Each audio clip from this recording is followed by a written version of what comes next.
अस्सलाम वालेकुम, welcome back to another video. इस वीडियो में मैं आपको व्हाट्सएप के न्यू अपडेट के बारे में बताऊंगा, लेकिन ये अपडेट आपको फ्यूचर में देखने को मिलेगा। तो क्या है वो अपडेट, आज की इस वीडियो में डिटेल में समझाने वाला हूँ। लेकिन उससे पहले चैनल पर न्यू है तो चैनल को लाजमी सब्सक्राइब कर दे। बात करते हैं व्हाट्सएप के न्यू अपडेट के बारे में। तो आप लोग बॉटम में यहाँ पर चैट्स, अपडेट्स, कम्युनिटीज़ और इसके अलावा कॉल्स ऑप्शंस देख सकते हैं, या कॉल्स टैब्स, या यहीं पर जो चारों टैब्स है वो आप लोग देख सकते हैं।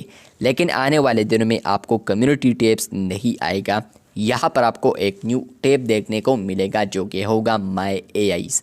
जी हाँ दोस्तों, आपको आने वाले दिनों में व्हाट्सएप के ऊपर कम्युनिटीज़ टैब नहीं आएगा और इसके जगह आपको यहाँ पर आएगा माय एआईज़। जैसे कि आप लोग माय एआईज़ पर क्लिक करेंगे तो वहीं पर आप लोग एआई मेटा एआई जो है उसको आप लोग एक्सेस कर सकते हैं। और इसके अलावा फ्रेंड्स, मेटा एआई के अंदर जितने भी कैरेक्टर्स है तो उसको आप लोग यूज़ कर सकते हैं, आप लोग उसको एक्सेस कर सकते हैं।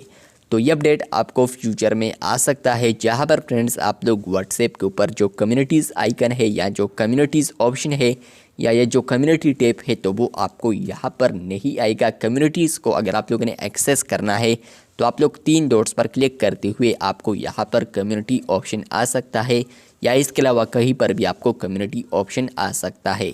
तो ये अपडेट आ चुका है, जहाँ पर फ्रेंड्स फ्यूचर में आपको व्हाट्सएप के ऊपर कम्युनिटीज़ ऑप्शन नहीं आएगा या कम्युनिटीज़ टैब नहीं आएगा, बल्कि आपको इसके जगह यहाँ पर मेटा एआई या माय एआई फीचर देखने को मिलेगा या टैब देखने को मिलेगा।